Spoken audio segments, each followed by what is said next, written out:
हरियाणा के मुख्यमंत्री नायब सिंह सैनी ने अलग अलग कल्याणकारी योजनाओं के तहत लाभार्थियों के बैंक खातों में सीधे 2115 करोड़ रुपए से ज्यादा की राशि जारी की। इन योजनाओं के तहत कुल 58 लाख से ज्यादा पात्र लाभार्थियों को इसका लाभ मिला है। मुख्यमंत्री नायब सिंह सैनी ने बताया कि जिन लाभार्थियों को डायरेक्ट बेनिफिट ट्रांसफर के जरिए डिजिटल रूप से राशि दी गई है, उनमें दीनदयाल लाडो लक्ष्मी योजना की 7वीं किस्त, हर घर हर गृहिणी योजना के तहत सब्सिडी की राशि, खरीफ फसल 2025 के लिए मुआवजा, भावांतर भरपाई योजना के तहत राशि और सामाजिक सुरक्षा पेंशन का लाभ शामिल है। मुख्यमंत्री सैनी ने कहा कि दीनदयाल लाडो लक्ष्मी योजना की 7वीं किस्त के तहत 9.76 लाख महिला लाभार्थियों के खातों में 205 करोड़ रुपए की राशि ट्रांसफर की गई है। इसके साथ ही अब तक 7 किस्तों में कुल 1415 करोड़ रुपए की राशि जारी की जा चुकी है। 18 अलग अलग सामाजिक सुरक्षा पेंशन योजनाओं के तहत 35 लाख से ज्यादा लाभार्थियों के खातों में सीधे 1146 करोड़ रुपए से ज्यादा की राशि ट्रांसफर की गई है। उन्होंने बताया कि इनमें वृद्धावस्था, सम्मान भत्ता, दिव्यांगजन पेंशन और अन्य सामाजिक सुरक्षा पेंशन शामिल है। हमारी सरकार ने 1415 करोड़ रुपया बहनों के खाते में जमा कराने का काम आज 7वीं किस्त के माध्यम से किया है। जैसा आप सबको मालूम भी है कि इस योजना का शुभारंभ हमने दीनदयाल लाडो लक्ष्मी ऐप बना करके पंडित दीनदयाल उपाध्याय जी के 109वें जन्मदिन के अवसर पर इसका ये शुरू किया था। मैंने ये वित्त वर्ष 2025-26 के बजट में आगामी पंडित दीनदयाल उपाध्याय जी के जन्म दिवस पर यह आय सीमा 1 लाख रुपए से बढ़ा करके 1,80,000 रुपए अभी बजट में करने का निर्णय किया है। और इसके साथ साथ हमने बजट का दायरा भी बढ़ाया है। पहले बजट 5,000 करोड़ रुपए का था, अब 6,500 करोड़ रुपए का है।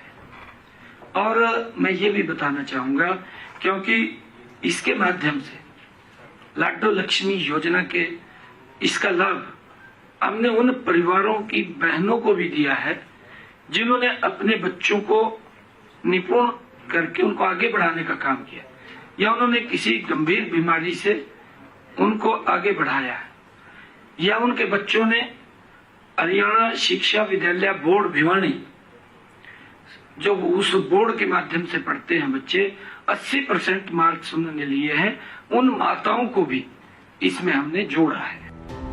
मुख्यमंत्री नायब सिंह सैनी ने कहा कि हरियाणा सरकार किसानों से सभी फसलें न्यूनतम समर्थन मूल्य पर खरीदती है और भुगतान 48 घंटे के भीतर ऑनलाइन कर दिया जाता है। उन्होंने कहा कि हरियाणा न सिर्फ आलू, फूलगोभी और बाजरा जैसी सभी फसलें एमएसपी पर खरीदता है, बल्कि भावांतर भरपाई योजना के तहत फलों और सब्जियों के लिए भी अच्छी कीमत सुनिश्चित करता है। उन्होंने कहा, हरियाणा सभी सरकारी योजनाओं को पारदर्शिता और जवाबदेही के साथ डिजिटल तरीके से पहुँचा रहा है। डायरेक्ट बेनिफिट ट्रांसफर के माध्यम से ये भुगतान किया जा रहा है ताकि उनके खाते में पैसा चला जाए सीधा, और इसी से ही पारदर्शिता और सुशासन के प्रति हमारी अटूट प्रतिबद्धता है। क्योंकि हम देखते हैं कि लोगों को जब सीधा पैसा नहीं तो बहुत सारा पैसा बीच में लीक हो जाता था, उनको नहीं मिलता था, बुजुर्गों को दिक्कत का सामना करना पड़ता था।